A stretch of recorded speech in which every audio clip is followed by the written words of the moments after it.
America, a nation that is 242 years old, a nation that is united by freedom and has stood the test of time. Freedom is the backbone of our nation, and many brave men and women have died fighting to protect our freedom.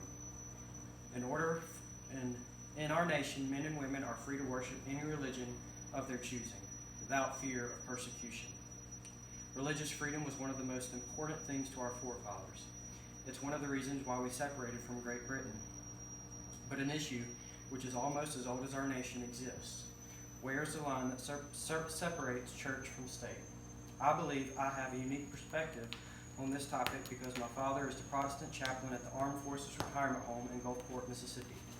It is entirely run by the government, and the administrator of the home answers directly to the Pentagon.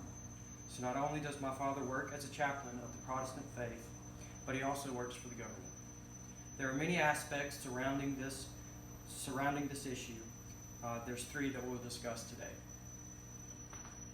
The First Amendment in the Constitution of the United States of America, 1789, states that Congress shall make no law respecting an establishment of religion or prohibiting the free exercise thereof, or abridging freedom of speech or the press, or the right of the people to peaceably to assemble and to petition the government for redress of grievances. Freedom of religion was so important to our forefathers that they made the First Amendment to the Constitution to define religious and personal freedom. But at what point does the government overstep their bounds? And at what point does the church overstep their bounds? This issue may seem trivial at first, but religious freedom is at the heart of our nation. There are many viewpoints on where this hypothetical line should be drawn. Viewpoint 1. One's personal beliefs should be totally separate from the public around him. In other words, don't mix religion and politics.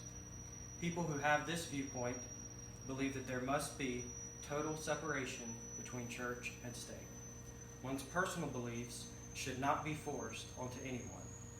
In an article on the Huffington Post on January 4th, 2018, Carol Caravollia informed the public that, quote, a public elementary school in Kansas agreed to end its yearly tradition of facilitating a Bible giveaway on school grounds, end quote.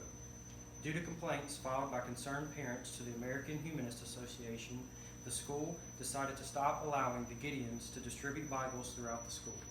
Monica Miller, senior counsel at the AHA's legal arm, was quoted as saying, quote, anyone religious or not can see that the purpose of this is to promote Christianity, end quote.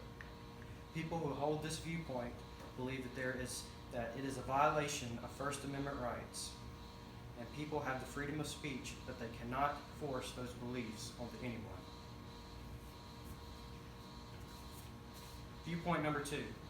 There should be no separation between the church and the state. Freedom of speech, press, and religion are all rights granted to us by the Constitution, and any act to silence or separate those rights to us is a violation of our unalienable rights. One argument for having no separation of church and state is that it is not written in the U.S. Constitution. The phrase separation of church and state was not used until Thomas Jefferson wrote a letter to the Danbury Baptists saying, American legislatures should make no law respecting an establishment of religion or prohibiting the free exercise thereof, thus building a wall of separation between church and state, end quote. If the words separation of church and state are not mentioned in the Constitution, then there can be no law separating the two. Another aspect of this viewpoint is that it was what the forefathers wanted. The forefathers fled British tyranny because of religious persecution. Any act to silence the church or separate it from the public is the same tyranny our forefathers experienced. If our forefathers had the wisdom and knowledge to create the nation we live in today, then we should respect their wishes and live the example they set before us. People who hold viewpoint 2 believe that religious freedom is of the utmost priority, and any act to try and control or silence those acts is an attack on their religious freedom. Viewpoint 3, somewhere in the middle. Viewpoint 3 says that church and state should be separate, but there should be no separation between the church and the public. One's personal beliefs should not be controlled or influenced by the government, but they do have a right, granted by the Constitution, to express those beliefs how they see fit. In an article on lawbuilders.com on December 29th, 2016, an anonymous writer wrote, "It has only been in recent years that faith has been excluded from public schools, government venues, and the public square. Did we just invent separation of church and state? No. The phrase has existed since centuries before Jefferson, but today its meaning has been taken out of context and twisted to mean something entirely different." End quote. People with viewpoint 3 believe that separation of church and state should exist, but only to a certain extent. They believe that we should be able to freely worship without fear of government interference. This, they believe, is what the forefathers wanted, and is what makes us a strong, free nation. So as I mentioned earlier, I believe I have a unique perspective on this issue, because my father is the Protestant chaplain at the Armed Forces Retirement Home. My father is a clergy and ministers to the residents and their families at the home. But he must also meet the requirements of the government and not overstep his boundaries as a government employee. How is this accomplished? Well, the government is fairly hands-off on how he is to minister. He can preach any message he desires and has the freedom to minister with anyone willing to listen. The only time the government requires him to do something is when he gives an invocation at a public event. He must begin the invocation by saying, "Join with me in prayer in the manner in which you see fit," and end the invocation with, "I personally ask all these things in Jesus' name."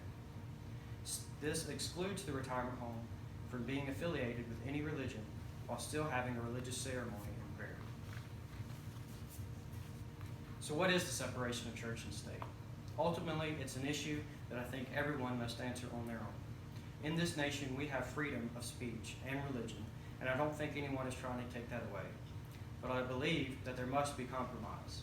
By saying there must be a wall of complete separation of religion from the government and the public is suppressing the freedom of speech and religion. But by saying that there should be no separation between the government and the church opens the door for religious and personal persecution. I believe that religion defines the people who practice it. To ignore people's biases and to attempt to silence their religious convictions goes against our First Amendment rights. Regardless of how you view religion, you cannot deny its presence in every aspect of our lives. I believe all government officials, religious or not, should make decisions based on the good of all people. I believe that regardless of if you are a Christian or an atheist, Catholic or Jew, in the United States of America, you should have the right to practice your religion without fear of persecution. And I believe that it is the job of the government to protect, not silence, those constitutional rights.